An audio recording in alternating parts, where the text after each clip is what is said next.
Hay hombres y mujeres dispuestos a amarte, a servirte, Señor, a pesar de y en contra de, porque sabemos que todo lo que somos, todo lo que tenemos, es por gracia y misericordia tuya nada más.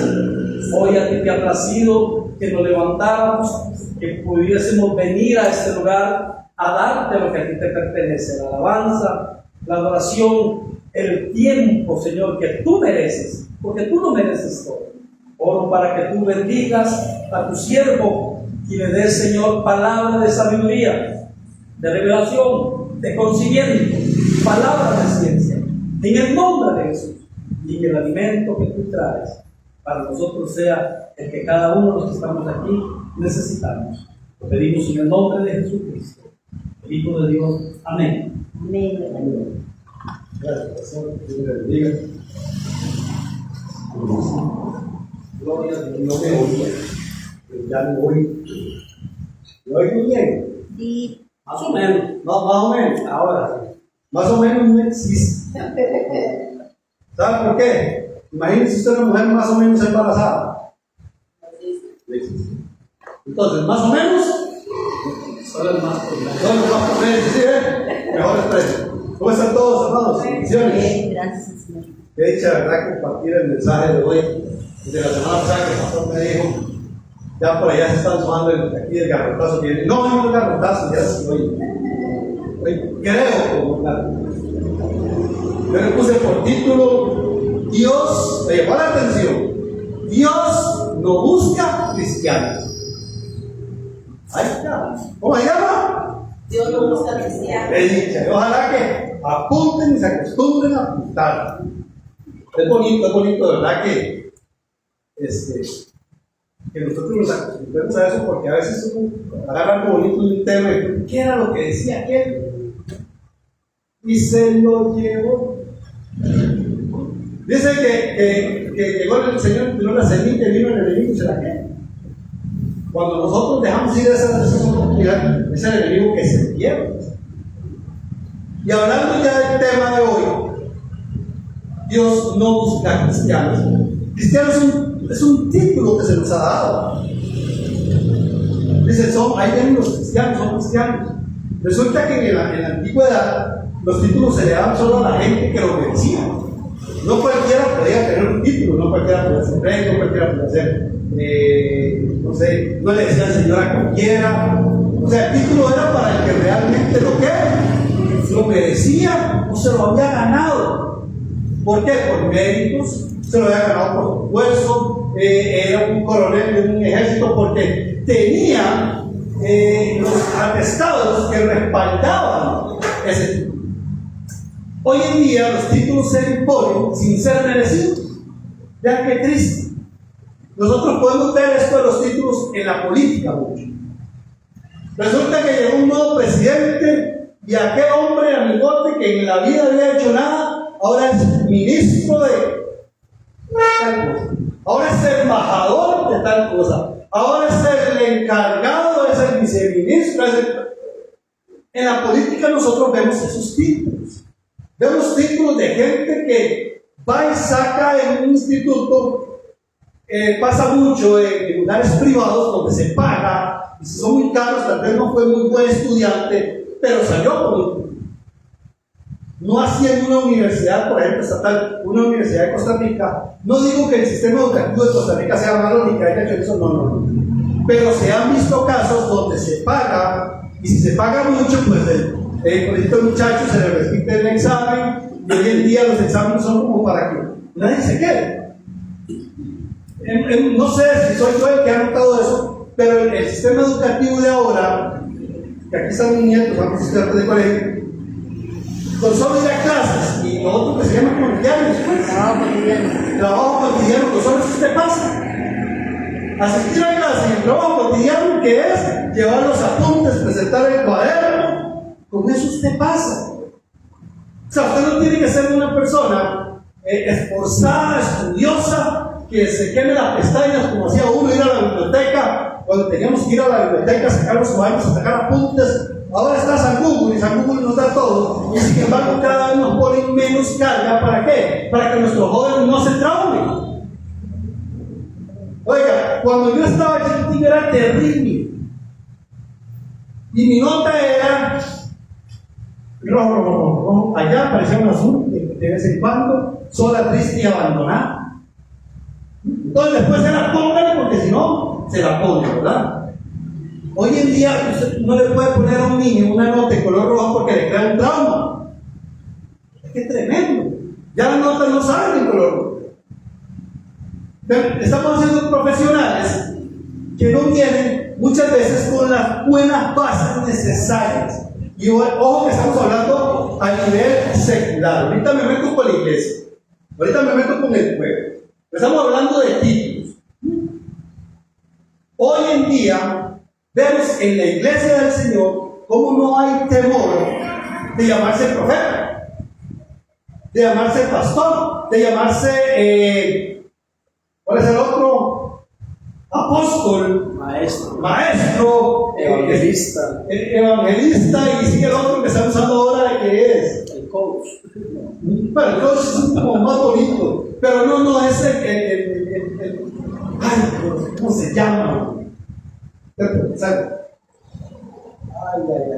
Bueno, en 40 minutos les digo cuál es.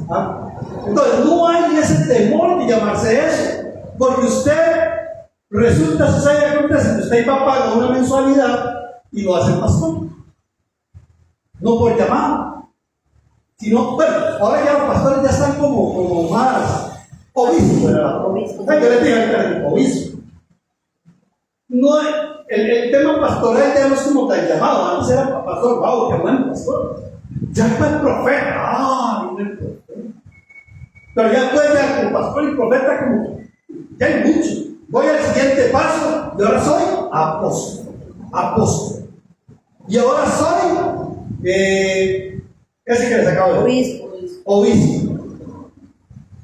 ¿Por qué? Porque son títulos que se han venido imponiendo muchas veces porque es amigo de la iglesia, porque es amigo, hijo familiar del pastor, porque es un buen diezmador, porque es... Por quedar bien.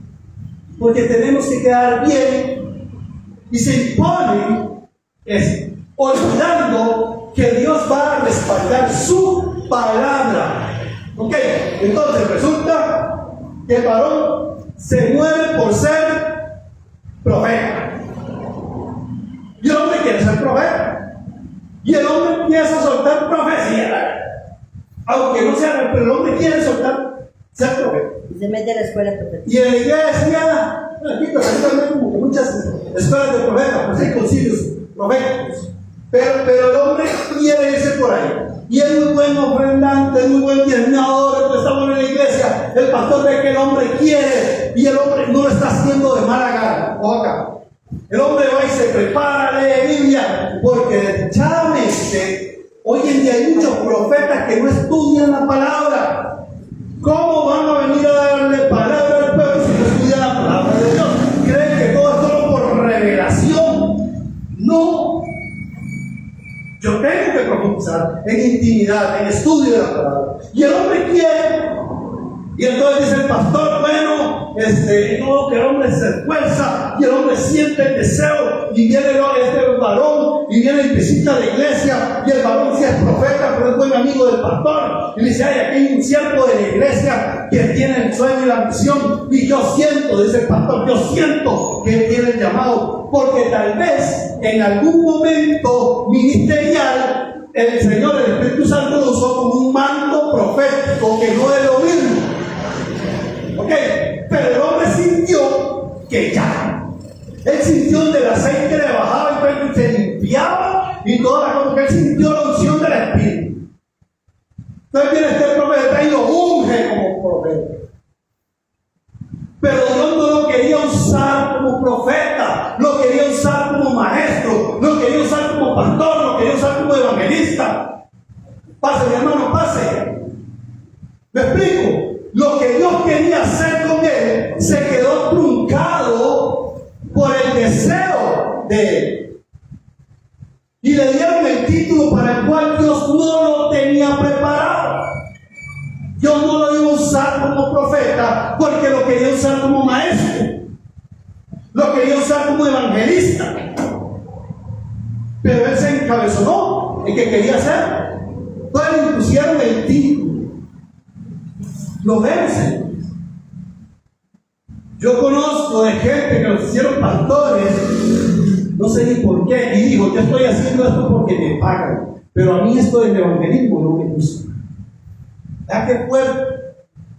Pero ándale aquí de pastor. Pero él no es un título, ¿ok? Y imponemos títulos. ¿De qué me sirve a mí que el mundo me llame pastor, profeta, evangelista, arcángel, serafín, lo que usted quiera, si Dios me está rechazando? Ahí no me va a usar Dios. Y en aquel día le dirán, Señor, Señor, en tu nombre echamos fuera demonios, en tu nombre hicimos milagros, en tu nombre.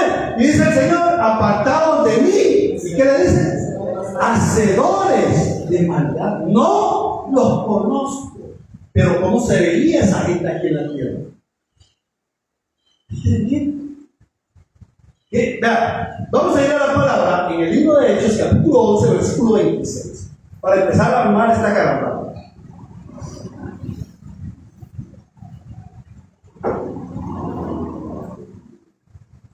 Hechos, capítulo 11, versículo 26.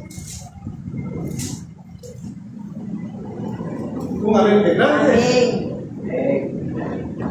Leemos en el nombre del Padre, del Hijo y la comunión de su Santo Espíritu. Ahí está la pastora Cecilia que viene de camino y dice: ¡hola, bendición! Y se congregaron allí todo un año con la iglesia y enseñaron a mucha gente. Y a los discípulos se les llamó cristianos por primera vez en Antioquía. ¿Por qué llamaron a los discípulos cristianos? Porque eran seguidores de Cristo. Porque a ellos hacían lo que Cristo hacía. Ellos no fueron diciendo por ellos soy cristiano. El cristiano del cristiano. No. La gente vio en Antioquía que ellos actuaban igual que aquel Cristo. Eran seguidores de ese Cristo. ¿Quién era Cristo? Aquel que decía que era el Mesías, aquel que sanaba, aquel que dice que esta gente se come enseñando la palabra a mucha gente. Esta gente eran los verdaderos cristianos de antes, gente de la época que trabajaban, gente de la época que ponían en riesgo su propia vida si era necesario. El apóstol Pablo lo dijo en muchas ocasiones, con peligro de muerte, de cárcel, apedreado, con hambre, con frío. Esos eran los cristianos, esas eran la gente que Dios, que el pueblo reconocía como cristianos. Hoy en día se cree que usted es cristiano porque anda la Biblia bajo el sobaco, porque viene al culto de vez en cuando, porque echa una ofrenda, porque pone música ahí bonita en la casa y creemos que somos cristianos porque la gente que va ahí dice: mira, se metió aquí en iglesia, y ya por eso es cristiano. Ve que estamos malentendiendo el término, porque cuando a ellos se les dio, cuando ellos se llamaban cristianos, era porque realmente ellos querían hacer lo que Cristo hacía. ¿Qué era lo que Cristo hacía? Iban y predicaban la palabra. ¿Qué era lo que esta gente hacía? Iban y predicaban la palabra. Ellos iban a las calles, a las ciudades, a los pueblos, a los barrios, en las plazas, en todo lado de la cárcel donde estaban. Ahí predicaban la palabra. Ellos querían la expansión del evangelio. Nosotros queremos que Cristo venga. Qué lindo que Cristo viniera por su iglesia. ¡Ay, Señor, en aquí estoy! Dice la palabra: y será predicado este evangelio del reino y vendrá el fin. Si yo quiero que Cristo venga, yo tengo que hacer mi parte. predicar el Evangelio a toda criatura, no a los hermanos encerrados en cuatro paredes, a todas las personas que yo, pero pastor, es que yo estoy empezando, y cómo hago si yo no sé nada. Empieza invitando a alguien. Es una buena forma, ¿verdad? Mire, yo no le puedo explicar, pero tal vez en mi iglesia, alguien de la iglesia le puede explicar esto que yo siento. Porque mira que yo antes tal y cual cosa, y mira que yo siento que eso de Cristo me ha transformado. De eso usted también la oportunidad. Esto es evangelizar. Evangelizar no solo llegar y decirle, hermano, recibe. No, mire que el libro de Juan, capítulo tal, versículo tal. Mire que Juan 10 dice que el ladrón vino a matar para destruir, pero Cristo dice, yo vengo a dar vida y en abundancia, hermano. Y si usted no se sabe ese versículo, entonces no puede predicar. No, nosotros necesitamos avanzar. ¿Con qué? Con la expansión del reino, como esta gente lo hace. Dime. El Señor recuerda que todo respeto. Ayer dice ese 65 dice que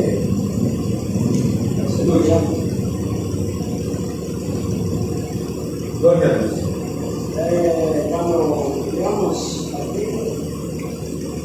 el Señor manda que el rey de la nación y el rey de Israel, Estados Unidos, Corea del Norte, Corea del Sur, España, Estados Unidos, él es el que manda en el cielo. Cuando no hay agua, ahí está.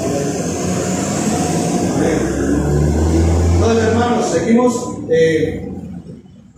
con Proverbios 22:6. Ya que importante. Proverbios, el hombre más sabio que ha habido sobre la faz de la tierra. Y tuvo mil mujeres, tuvo mil suegros, no era tan sabio.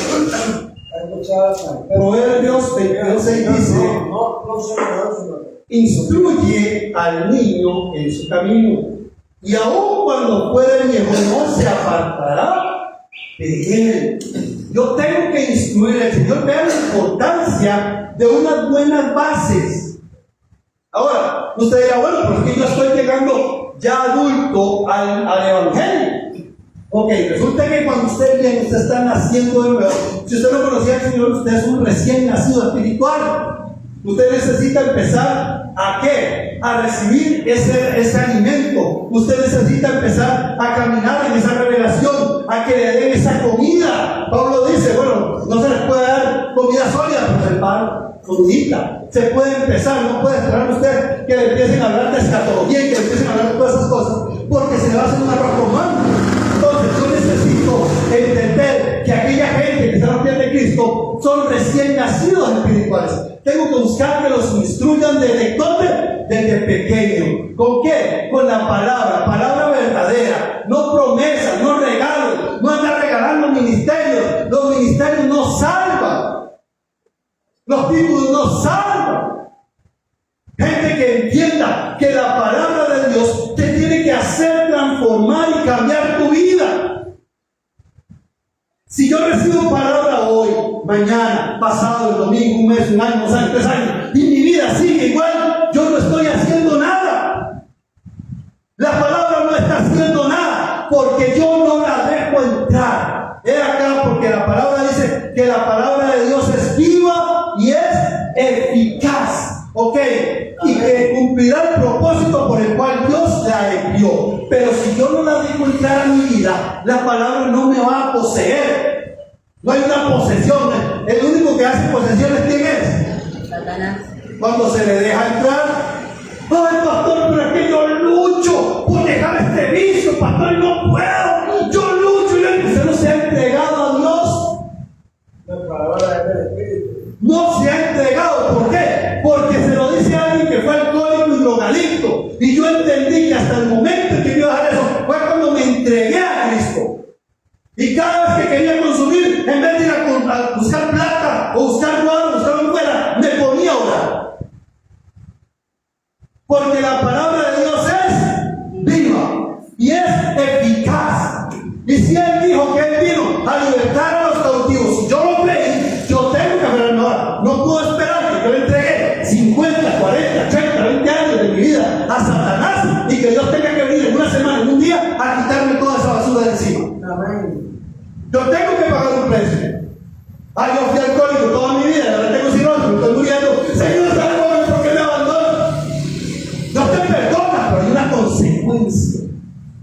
a base de eso. La misericordia de Dios es la libertad, pero yo tengo que vivir con las consecuencias. O es que porque me volví cristiano, porque en un accidente se me perdió una pata porque se me lo dijo, y entonces me volví a cristiano, el Señor perdonó y me tiene que hacer el pie. No, eso es consecuencia de su error. Yo tengo que luchar en creerle a Dios. Yo le he creído a Dios, yo tengo que caminar en esa fe. Cada vez que tengo ganas de pecar, me amarro los pantalones, me amarro las manos y empiezo a orar. Pero si yo sigo haciendo lo mismo, yo no he nacido de nuevo, estoy engañado, y eso es lo que nos están vendiendo hoy en día. Ese es el evangelio, esa es la mentira. Por eso es que el cristiano no puede salir adelante. Vamos a ir a la palabra en el primer libro de Samuel, capítulo 17. Este título de cristiano ha perdido el valor que tenía en el pasado, porque nosotros no vivimos, porque nosotros no actuamos, y mucho menos pensamos como debe pensar un cristiano. Por todo lo que nos han vendido un evangelio muy light, nos han vendido un evangelio muy suave, donde yo puedo seguir pecando, yo puedo seguir haciendo lo que me da la gana, porque sigo siendo salvo mientras ofrende, mientras tiende, mientras vaya a la iglesia. Sin santidad nadie verá al Señor. Dice, primera de Samuel 17:1, los filisteos se juntaron sus ejércitos para la guerra. ¿Quiénes se juntaron? Los filisteos. Y se congregaron en Soco, que es Judá, y acamparon entre Soco y Aseca, en Efes Damim. También Saúl y los hombres de Israel se juntaron y acamparon en el valle de Ela y se pusieron en orden de batalla contra los filisteos. Había un ejército aquí y había un ejército aquí. ¿Cierto o no? ¿Entendemos eso todo igual? ¿O solo yo lo entendí así? Estaba el ejército de Israel y el ejército de los filisteos. ¿Cierto o no? Así es. Ok, claro, porque necesitamos que quede bien claro. Entonces, este ejército de Saúl, ellos creían o estaban casi convencidos de que ellos eran soldados. ¿Está aquí importante? Ellos estaban en su mente que eran ¿qué? Soldados. Según ellos estaban listos para enfrentar lo que se les venía. Porque somos soldados del pueblo de Israel. Nosotros somos los soldados del pueblo elegido. Nosotros somos los soldados que están bajo el cuidado del Dios que abrió el mar rojo. Que destruyó. Eso podían pensar ellos. ¿Qué? Eso es el pensamiento. ¿De dónde vamos? Brinquémonos a 1 Samuel 17:4. Ahí mismo. Salió entonces del campamento de los filisteos un paladín, el cual se llamaba Goliat de Gat, y tenía altura de 6 codos y un palmo. Salió algo para lo que ellos no estaban preparados mentalmente. O sea, la expresión de enano. Vean qué fuertes. Volvamos a la imagen.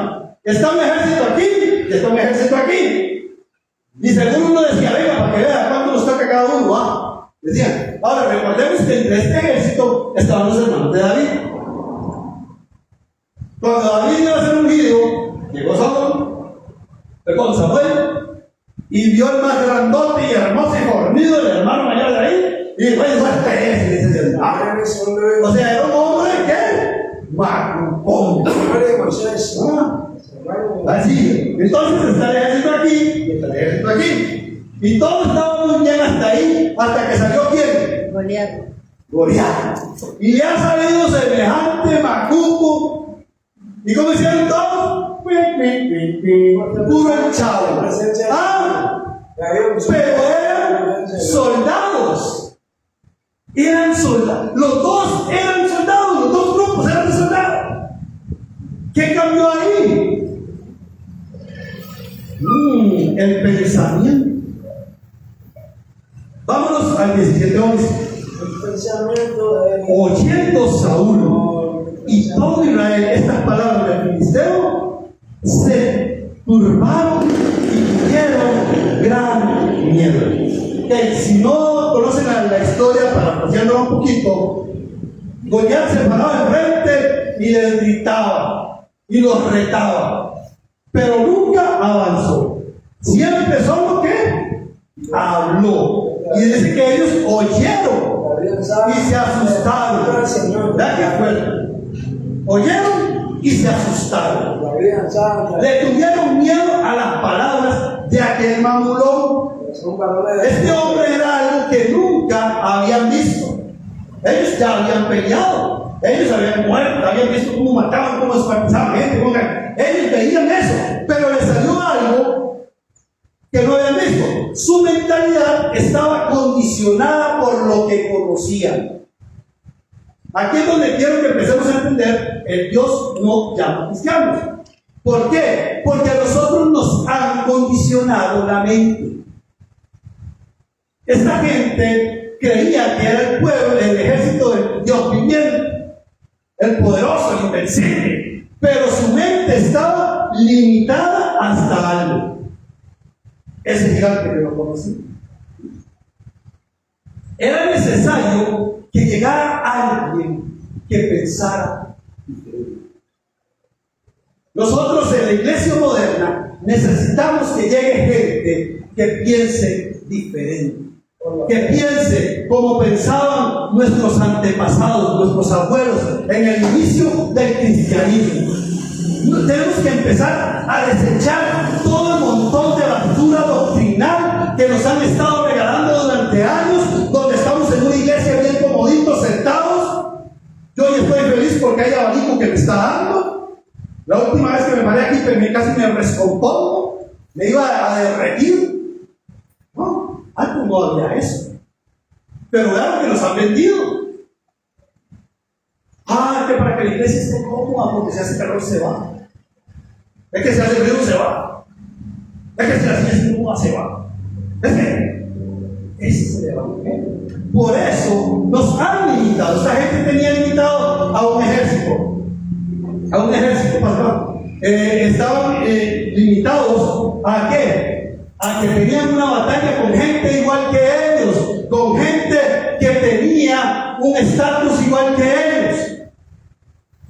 Por eso le digo, era necesario que llegara alguien. Vámonos al 17:26. Ya llegó el papá de los tomates. Ahora sí, papá, se le puso a ver la cosa al gigante. Y dice: entonces habló David a los que estaban junto a él diciendo: ¿qué harán al hombre que venciera a este filisteo y quitara el aprobio de Israel? Porque, y hoy aquí, ¿quién es este filisteo incircunciso? Y yo lo marqué y lo puse en negrita. Dice: para que provoque a los escuadrones del Dios viviente. ¿A quién estaba provocando Goliat? Acabo de decirlo. Al ejército de Dios. ¿Al ejército de quién? De Israel. Pero el ejército de Israel no entendía quiénes eran. Y David nos está diciendo para que vengan a meter el miedo a los israelitas. Él no dijo eso, leámoslo de nuevo, porque la palabra de Dios hay que desmenuzarla. Dice: para que provoque a los escuadrones del Dios viviente. Aleluya. David vio algo que ellos mismos no veían. ¿Me explico? Aquella gente tenía miedo porque no sabían que eran el verdadero escuadrón del Dios viviente. Entonces David no estaba limitado al pensamiento de los demás. David tenía una mentalidad de reino. David tenía un pensamiento claro de quién era su Dios y quién era él para su Dios. Por eso no tuvo miedo. David no vino como pastor de ovejas, porque como pastor de ovejas no servía. Si David hubiera llegado como pastor de ovejas, ¡pum! ¡Pum! Y un esa garrapata, porque era un muchacho. ¿Cómo vino David? David vino como un ungido. ¿Cómo vino? Ungido. Ok. 17:34. David respondió a Saúl. Oigan lo que le respondió David a Saúl. Tu siervo era, oiga, ¿qué significa ese era? Que ya no, era un pasado. Tu siervo era pastor de las ovejas de su padre. Dejémoslo hasta ahí. Estamos 17:34. Ahí viene David y está hablando con quién? Con Samuel. Y le está diciendo, 17:34. Tu siervo era pastor de ovejas. Yo quiero que se me quede en ese mismo capítulo, pero se me vaya al 17:16. A ver qué dice el 17:16. Venía pues aquel filisteo. 17:16. ¿Sí? Venía pues aquel filisteo por la mañana y por la tarde. No, es 18, es 18. No. Cuando el papá le dice a David que vaya a dejarle comida a sus hermanos, en ese mismo 17:6, por ahí estoy, o 16:16, por ahí estoy. Pues 16, por ahí estoy. El asunto es, mi hermano, que en ese mismo capítulo David está saliendo, deja sus ovejas con alguien para que se las cuide y se va a dejarle la comida a los hermanos. ¿En qué momento David dejó de ser pastor? En el momento en que su mente cambió. Nosotros necesitamos que nuestra mente cambie. Nosotros necesitamos que la palabra me cambie la mente.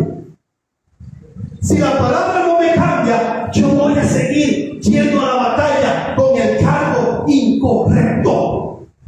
Yo voy a ir con el llamado incorrecto. Dios te bendiga, mi hermano. ¿Ah? Nosotros tenemos que cambiar el chip. Esa gente no sabía qué era hasta que David se lo dijo. David le dijo que ellos eran el ejército de Dios.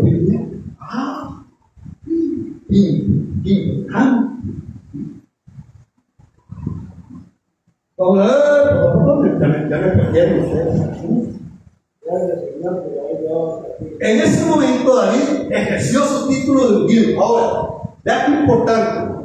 Dice la palabra que desde el momento en que David recibió, el Espíritu Santo entró en él. Ahí está. Ok, en el momento en que nosotros como pueblo del Señor aceptamos a Cristo como nuestro Señor y Salvador, ¿qué es lo que pasa? El Espíritu Santo viene ¿a dónde? A mi vida. Cuando yo le entrego mi vida, Él viene a mí. ¿Y qué? ¿Por qué? Porque necesita limpiar la casa. Dice que limpió la casa, saca todo el bicharraquero que hay, la bien bonita.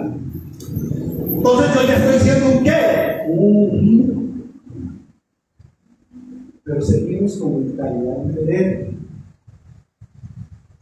16:13. Era en el 16:16 donde estaba el 16:13. Y Samuel tomó el cuerno del aceite y ungió en medio de sus hermanos. Y desde aquel día en adelante el Espíritu de Jehová vino sobre David.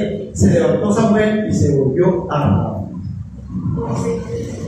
Ok, no fue Elías, el hermano grande y fuerte valiente soldado, que fue a luchar contra el gobierno. Fue el menor, el olvidado. Fue aquel que ni el mismo Tata se acordaba que existía. Porque ¿quién fue el que le dijo al profeta que quedaba un siervo? Imagínense, olvidado hasta por el papá. Usted esperaría que fueran los hermanos de aquel grandote. Pero no, fue ese chiquito. El que fue, estamos en el 17:13.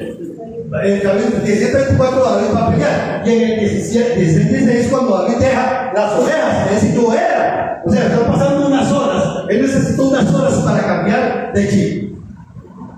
Ahora, ¿qué es lo que pasa con la iglesia moderna? Viene un problema, viene una angustia, viene una aflicción. Y yo la quiero atacar como cristiano. Pero cristiano moderno. No cristiano de la iglesia primitiva. Porque si fuera cristiano de la iglesia primitiva, tendríamos los milagros, las sanidades, las conversiones, todo lo que la iglesia apostólica era.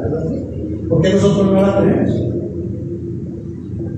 ¿Por qué nosotros no vemos el montón de milagros? Porque estamos en el chip moderno. Estamos en la convicción de la palabra moderna y esa no sirve. Porque Dios va a respaldar su palabra. No anda respaldando. Yo declaro, yo decreto que este mes te vas a ser victorioso. Y viene tu casa, y viene tu carro, y declaro sobre tu. Yo.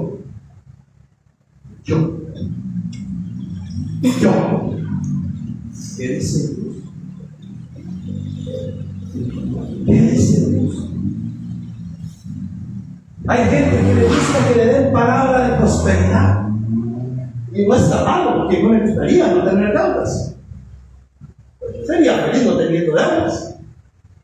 Pero ¿quién en la Biblia es el que ofrece riquezas? Mateo, capítulo 6, versículo 4. Bien. Yo tengo una vida aquí.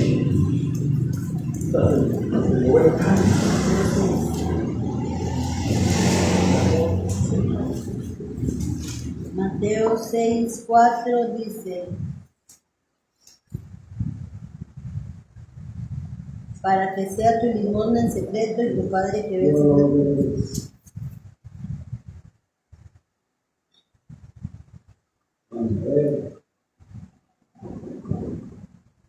De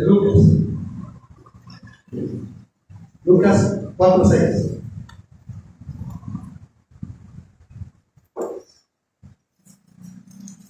Amén. Lucas 4:6.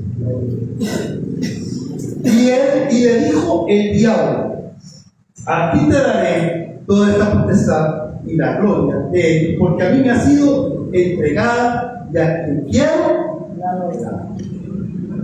En el 5 dice: y lo llevó el diablo a un alto monte y le mostró en un momento todos los reinos de la tierra. ¿Quién es el que ofrece riquezas? ¿Quién es el que ofrece que se le rinda pleitesía? El diablo. Es el único. Dios no anda ofreciendo a él. Si Dios te quiere bendecir, te va a bendecir. A Daniel no solo el palacio, pero va a conquistar no solo el cielo. Tengamos cuidado con la palabra que quiero dar. Porque quiero que me den. Porque el diablo está haciendo: ay, Señor, mira aquí hay campaña, porque tal vez por ahí aparezca el ungido de Jehová. Y me diga que va a salir de poco, y que me diga qué número va a salir en la lista. ¿Ah? Pues hoy en día hay cristianos, bueno, para hacer ventas de números.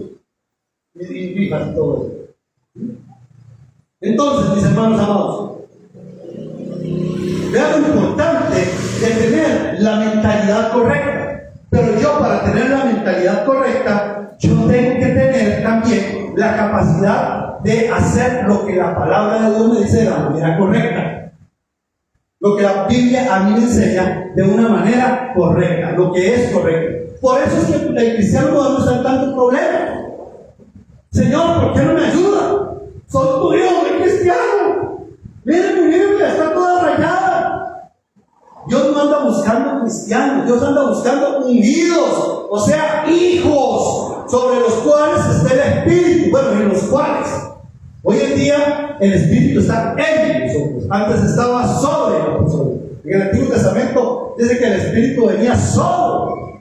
Y vino el Espíritu de Jehová y se mostró sobre. Y se mostró sobre Sansón. Y se mostró sobre. Pero en nosotros está. Ese es el tipo de gente que Dios anda buscando. Gente que realmente le crea. No importa si usted tiene 20 años de convertido o si tiene un día de convertido. En el momento en que usted nace de nuevo, usted tiene el Espíritu Santo. Y muchas veces nosotros vamos a ver, hermano, cómo aquel hombre, aquella mujer que acaba de venir a los pies de Cristo tiene más fe que nosotros. Porque él está en ese primer amor tan rico. Cuando usted tiene muchos años, ya el montón de cosas que usted ha visto lo ha amañado. Usted se ha ido enfriando, ha perdido el amor. Porque usted dice: ¿cómo puede ser posible que la iglesia siga siendo la misma? ¿Cuántas iglesias hay hoy en día, mis hermanos amados? Solo en Costa Rica, solo en esta zona, yo creo que hay como 4 iglesias. Todas las iglesias son iguales. 1, 2, vale, ya, esta, creo que por allá hay 3. aquí en Estados Unidos, pongamos todas las obras, pongamos toda la vuelta. ¿Cuántas iglesias cristianas hay? ¿Cómo es posible que el mundo esté cada vez peor si cada vez más hay pastores, cada vez hay más profetas, cada vez hay más humildes?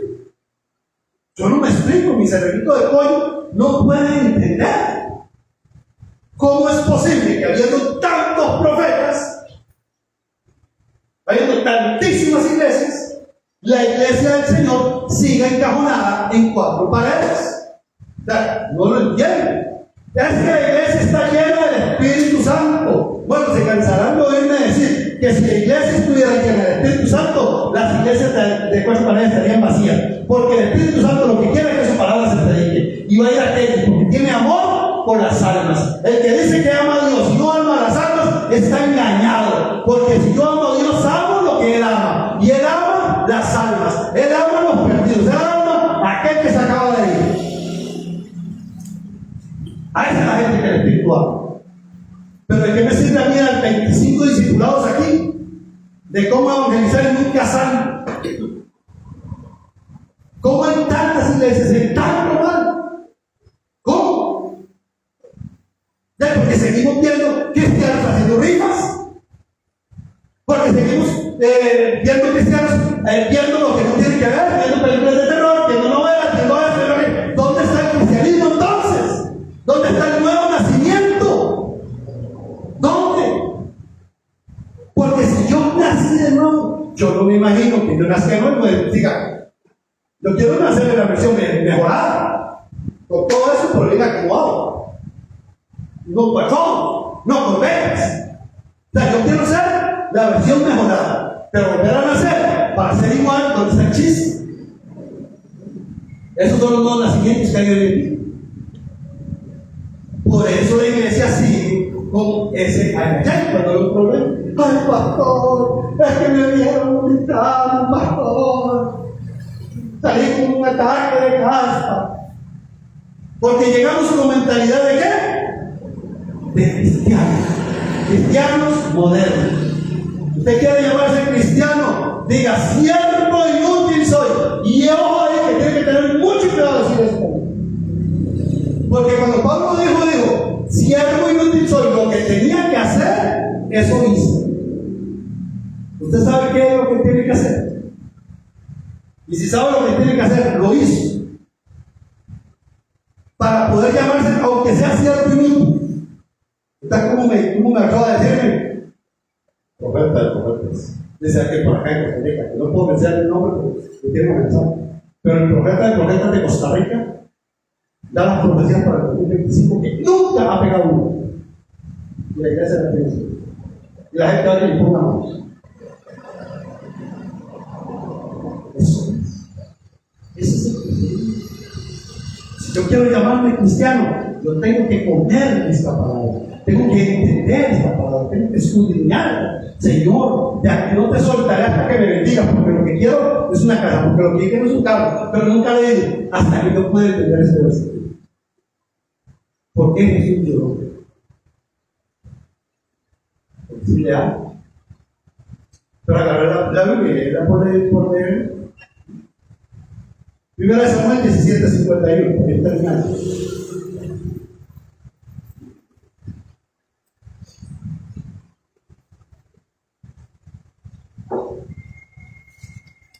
Entonces corrió David y se puso sobre el filisteo, y tomando la espada de él y sacándola de su vaina, lo acabó de matar y le cortó con ella la cabeza.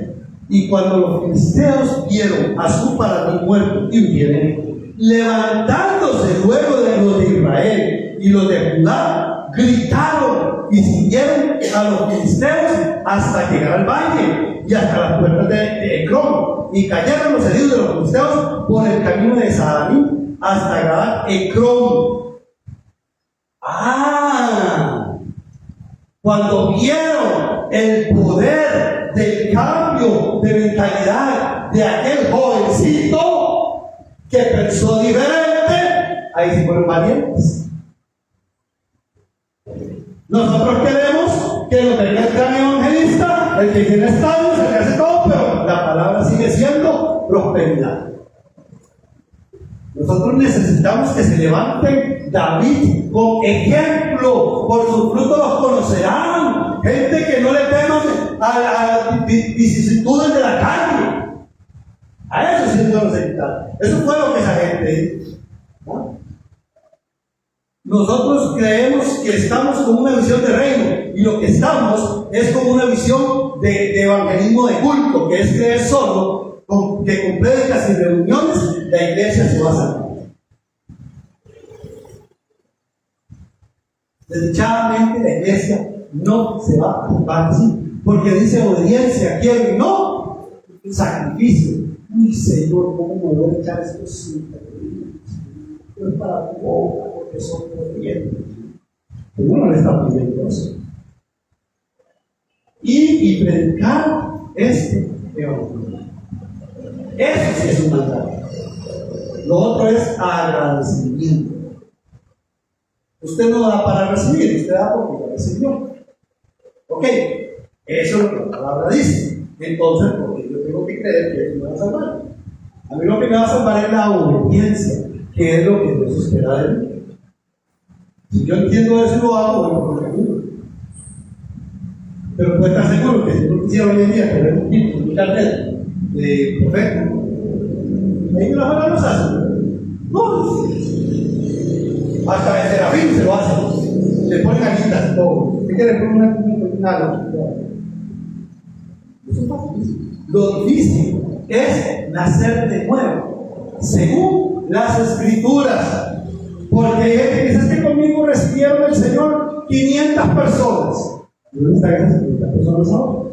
¿Dónde está usted ahora? ¿No? Nacer de nuevo significa mucho esfuerzo. Ser cristiano es un cambio radical de vida. Pero es que lo lindo es la recompensa que tiene. Cuando todo esto se ha quitado, cuando los títulos, los carnets caigan ahí, uy, mire, ahí está el carnet del profeta y ahí está el profeta. Pero ¿y la iglesia del Señor?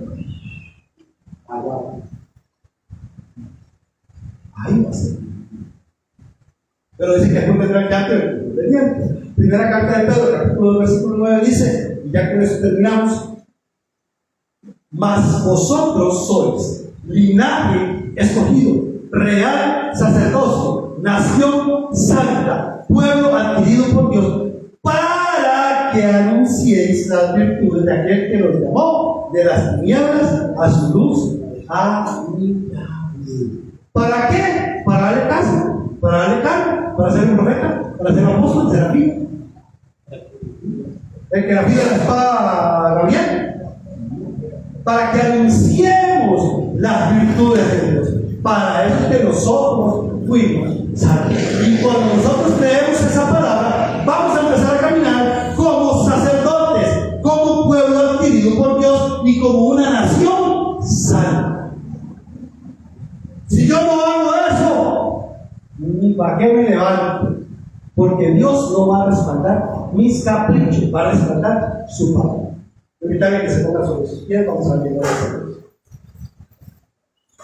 Padre, te damos gracias, Señor, a la gloria en ese momento por tu palabra. Le agradecemos, Señor, tus bondades, agradecemos, Señor, tu misericordia. Agradecemos, Señor, que si no fuese por la palabra, Señor, por aquellos hombres y mujeres valientes que entregaron, Señor, su vida para que nosotros podamos tener una Biblia.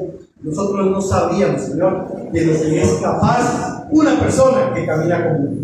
Nosotros queremos ser ungidos del reino, queremos ese entendimiento, Señor. Yo desecho toda mentira de Satanás, Señor. Padre, toda mentira que ha puesto sobre mi mente, sobre mi corazón, toda falsa doctrina, toda falsa enseñanza, toda doctrina de demonios, Señor, que se haya metido a la iglesia, que se haya metido, Señor, en mi mente. Te pido, Señor, que la saques en el nombre poderoso de Cristo Jesús, Señor, que me limpies, purifiques y santifiques, Dios, que yo pueda, Señor, para tener el entendimiento de David y decir: yo antes era un cristiano engañado, ahora, Señor, soy un ungido de Jehová, y como tal, Señor, voy a ir a pelear, porque el pueblo de Israel creyó que peleaban por la nación, pero David entendió que peleaba porque te estaban ofendiendo a ti, Señor. Y muchas veces La iglesia se queda callada cuando tu nombre es atacado, Señor. Yo te pido que nos llenes de ese fuego, de esa pasión, de ese amor, Señor, que tuvo este joven David, ese niño, Señor, porque era un niño aún, cuando fue a enfrentar, Señor, a aquel filisteo incircunciso, porque se había metido con el pueblo escogido de Dios. Hoy queremos, Señor, que se levanten estos hombres, estas mujeres, Señor, a defender toda esa gente que está allá afuera y que no te conoce, Señor. Queremos ir, Señor, porque ese enemigo, Señor, que se llama Satanás, el diablo, Señor, está llevándose las almas que te pertenecen, Dios. Pon en nosotros el querer como el hacer. Pon en nosotros, Señor, esa pasión, ese deseo y ese amor por aquellos que se van a perder, Padre. Primeramente estoy yo con hambre de justicia, Señor. Sálvame, salva mi vida, salva mi hogar, salva mi matrimonio, mi descendencia. Y ábreme el camino, Señor. Revélame la palabra, Padre, para que yo pueda ir por los necesitados. Yo quiero, Señor, ser un verdadero tuyo y que el día que esté delante de ti, tú me digas, ven a la derecha de mi Padre, mi buen siervo fiel, Señor. Amén. Ahí estaremos, Señor, agradeciéndote, adorándote, glorificándote por toda la eternidad, Padre Santo. Y tenemos misericordia y tenemos tristeza por todas las almas que les dirás, apartados de mí, hacedores de maldad. Aquellos hombres, aquellas mujeres que se engañaron por un título, que creyeron, Señor, que un título ministerial los hacía más importantes, pero que nunca entendieron que la gloria era tuya, y esos irán al llanto y crujir del viento. Clamo por tu iglesia, Señor, para que se despierte, para que haya un verdadero avivamiento, una verdadera pasión por tu presencia. Todo esto te lo pedimos, todo esto te lo agradecemos en el nombre de Jesús, y un pueblo victorioso dice amén, amén y amén. Denle un aplauso al que vive.